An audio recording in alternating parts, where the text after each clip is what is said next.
ரஷ்யாவுக்கும் உக்ரைனுக்கும் இடையிலான போர்ல ரஷ்ய படைகள் அடுத்த உக்ரைனிய நகரத்தை வீழ்த்துறதுக்கான முயற்சியில கிட்டத்தட்ட வெற்றி பெற்றுட்டாங்க அப்படின்னே சொல்லலாம். அது எந்த நகரம், அதை எப்படி வீழ்த்துறதுக்கு ரஷ்யா ஒரு ட்ராப்பை செட் பண்ணாங்க அப்படிங்கிறது எல்லாத்தையுமே ரொம்பவே டீடைல்டா பார்க்கலாம். கூடவே இஸ்ரேலுக்கும் ஹமாஸ்க்கும் இடையிலான போர்ல இந்த ரெண்டு சைடுக்கும் இடையிலான பேச்சுவார்த்தை தோல்வியில முடிஞ்சதன் விளைவா மீண்டும் தாக்குதல் ஆரம்பிக்கப்படலாம் அப்படிங்கிற ஒரு பயம் எழுந்திருக்குது. ஸோ அது என்ன அப்படிங்கிறதையும் ரொம்பவே டீடைல்டா இந்த வீடியோவில் பார்த்துடலாம். வீடியோவை லைக் பண்ணிக்கோங்க, சேனலை சப்ஸ்கிரைப் பண்ணிக்கோங்க. வாங்க வீடியோக்குள்ள போயிடலாம். அறிவோம் தெளிவோம் உறவுகளுக்கு அன்பான வணக்கங்கள்.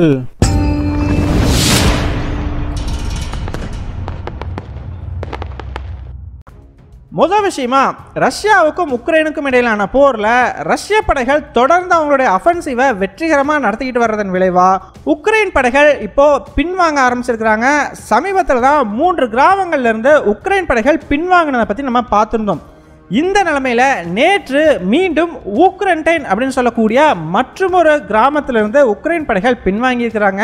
இப்போ சில பேர் கேட்கலாம், ஏன்பா இந்த கிராமம் மாதிரி சின்ன சின்ன பகுதிகளில் இருந்து பின்வாங்குறதெல்லாம் நடக்கிற ஒரு விஷயம் தானே, இதுல சந்தோஷமா வெற்றியா கொண்டாடுறதுக்கு என்ன இருக்குது அப்படின்னு கேட்டீங்கன்னா, ஆக்சுவலாக இந்த ஊக்ரண்டைன் அப்படிங்கிற பகுதி பார்த்தீங்கன்னா மற்ற கிராமங்கள் மாதிரி கிடையாது. ரொம்பவே ஸ்ட்ராட்டஜிக்கலாக இம்பார்ட்டண்ட்டான ஒரு ஏரியான்னு சொல்லப்படுது. காரணம், இந்த பகுதி வழியாக தான் மற்ற இடங்களுக்கு ஆயுதங்கள் கொண்டு போவாங்க. அதாவது இது ஒரு லாஜிஸ்டிக்ஸ் ஹப் மாதிரி.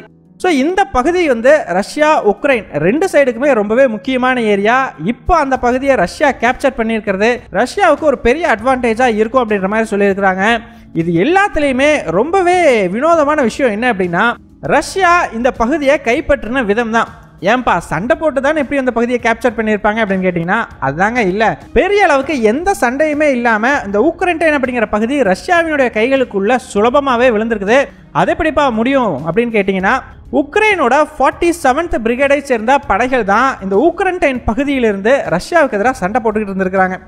ஆக்சுவலாக இப்போ ஒரு படைப்பிரிவு இருக்குது அப்படின்னா அவங்க தொடர்ந்து சண்டை போட்டுக்கிட்டே இருக்க முடியுமா? அவங்களுக்கு ஒரு ஓய்வு தேவை இல்லையா? ரெஸ்ட் வேணும், அவங்களும் சாப்பிடணும், பல விஷயங்கள் இருக்குது. ஸோ அப்போ ஒரு படைப்பிரிவை இன்னொரு படைப்பிரிவு ரீப்ளேஸ் பண்ணி விடுவாங்க.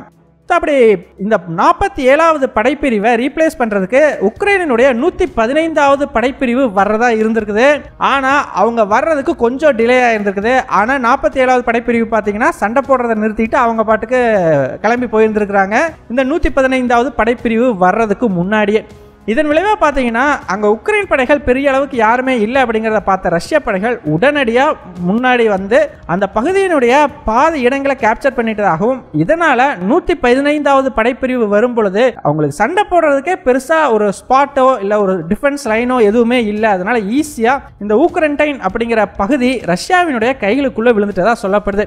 இதை பற்றி 115வது படைப்பிரிவினுடைய தலைவர்கிட்ட கேட்டபொழுது அவர் அப்படியெல்லாம் இல்லைங்க, நாங்கள் டைமுக்கு போயிட்டோம் அப்படிங்கிற மாதிரி சொல்லியிருக்கா. அப்படி ஸோ இந்த உக்ரைன் போர்லேயே ரொம்ப வினோதமாக ரஷ்யாவினுடைய கைகளுக்குள்ளே வந்த ஒரு கிராமம், பெருசாக சண்டை இல்லாமல் வந்த கிராமம் அப்படின்னா அது இந்த ஊக்ரைன்டைனாக தான் இருக்கும். என்னதான் இந்த ஊக்ரண்டைன் மாதிரி பல சிறிய சிறிய கிராமங்கள் ரஷ்யாவினுடைய கட்டுப்பாட்டுக்குள்ளே வந்தாலுமே கூட ரஷ்யாவினுடைய ரொம்ப முக்கியமான குறி அப்படிங்கிறது சேசிவ் யார் அப்படின்னு சொல்லக்கூடிய ஒரு உக்ரைனிய நகரத்தை நோக்கி தாங்க இருக்குது.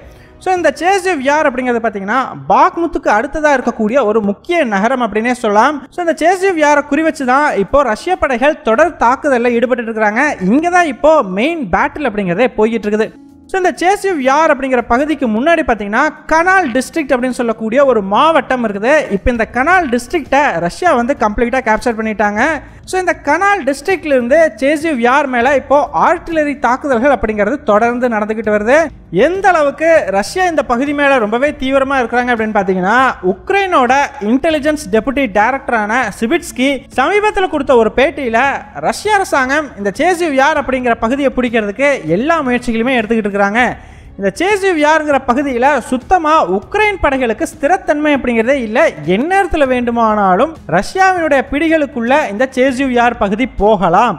ஸோ போகாமல் தடுக்கணும் அப்படின்னா முடிஞ்ச அளவுக்கு ஆயுதங்களை கொடுத்து சப்போர்ட் பண்ணலாமே தவிர இது ரஷ்யாவினுடைய கைகளுக்குள்ளே போகாதுங்கிறத ஸ்ட்ராங்காக அடித்து சொல்ல முடியாதுன்னு சொல்லி அவரே ஓப்பனாக சொல்லியிருக்கா. அப்படி அந்த அளவுக்கு ரஷ்யாவினுடைய படைகள் இந்த பகுதி மேலே தாக்குதலை நடத்திக்கிட்டே வர்றாங்க.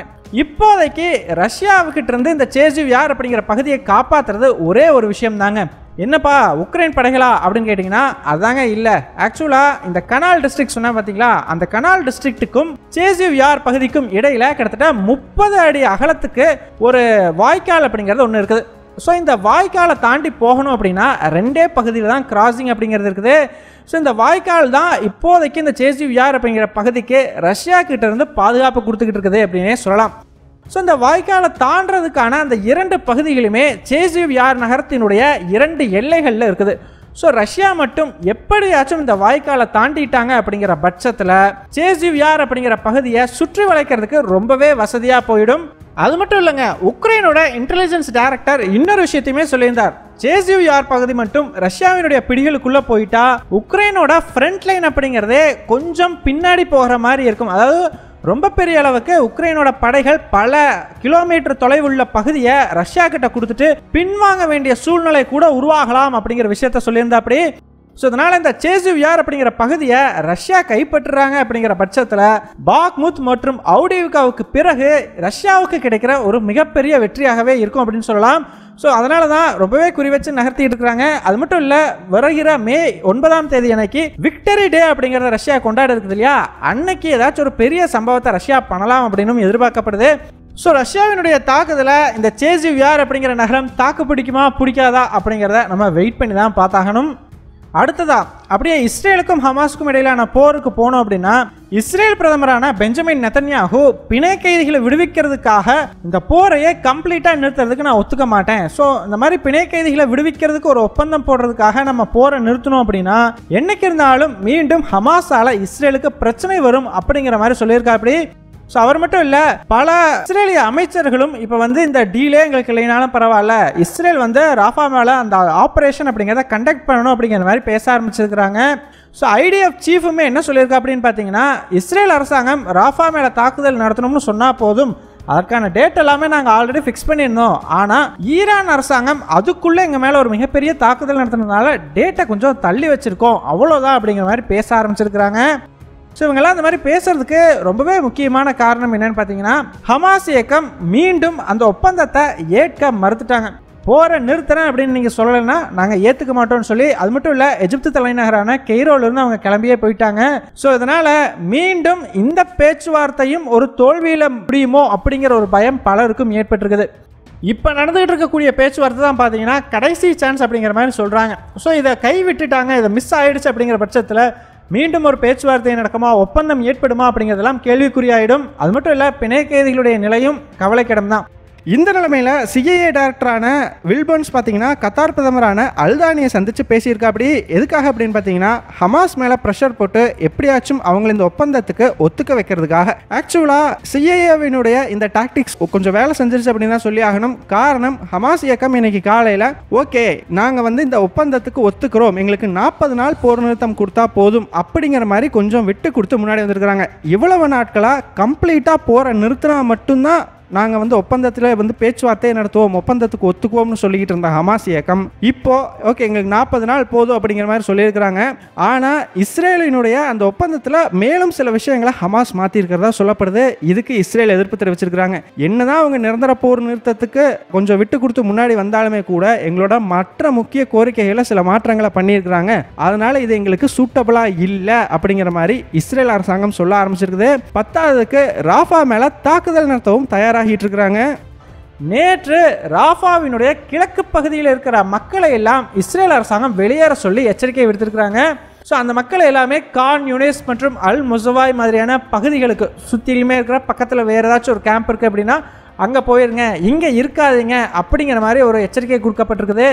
இதனால் இஸ்ரேல் எந்நேரத்தில் வேண்டுமானாலும் இந்த பகுதியில் ஒரு தாக்குதல் நடத்தலாமோ அப்படிங்கிற எண்ணம் எழுந்திருக்குது.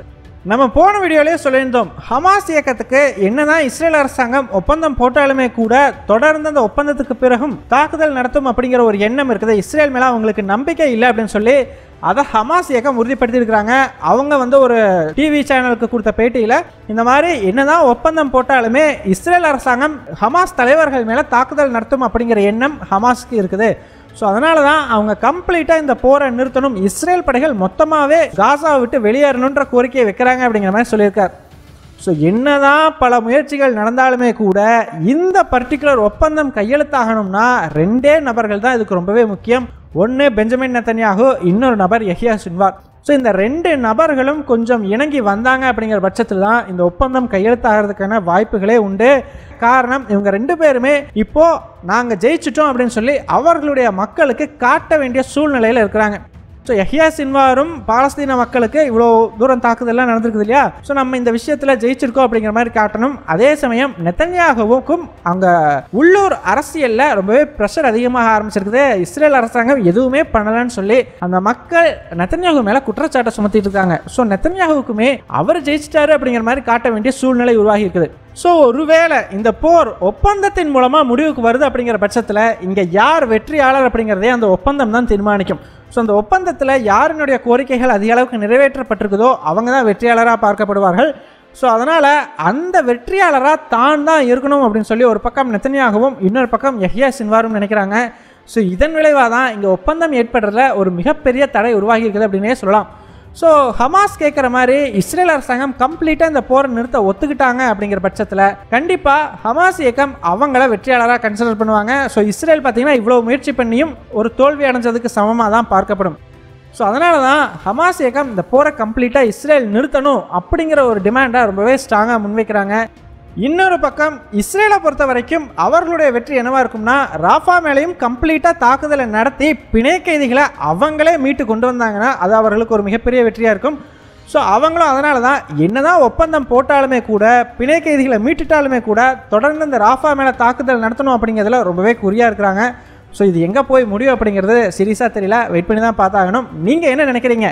ஒப்பந்தத்தின் மூலமாக இந்த போர் முடிவுக்கு வருமா, இல்லை ராஃபா தாக்குதல் நடக்குமா? உங்களுடைய கருத்துக்கள் என்ன அப்படிங்கிறத மறக்காம கமெண்ட்ஸில் சொல்லுங்கள். எங்கள் டெலிகிராம் சேனல் லிங்க் டிஸ்கிரிப்ஷனில் கொடுக்குறோம். இன்ட்ரெஸ்ட் இருக்கிறவங்க ஜாயின் பண்ணிக்கோங்க. ரொம்ப முக்கியமான செய்திகள் அதில் பகிரப்படும். வீடியோ பிடிச்சிருந்ததுன்னா லைக் பண்ணிக்கோங்க, சப்ஸ்கிரைப் பண்ணிக்கோங்க. இதன் மூலமாக எங்களுடைய வீடியோஸ் இன்னும் நிறைய பேர்த்துக்கு போய் சேரும். முடிஞ்சால் உங்களுடைய ஃப்ரெண்ட்ஸுக்கிட்டையும் நிறைய ஷேர் பண்ணிக்கோங்க. இது எங்களுடைய உழைப்புக்கு நீங்கள் கொடுக்குற ஒரு ரிவார்டாக இருக்கும். நன்றி.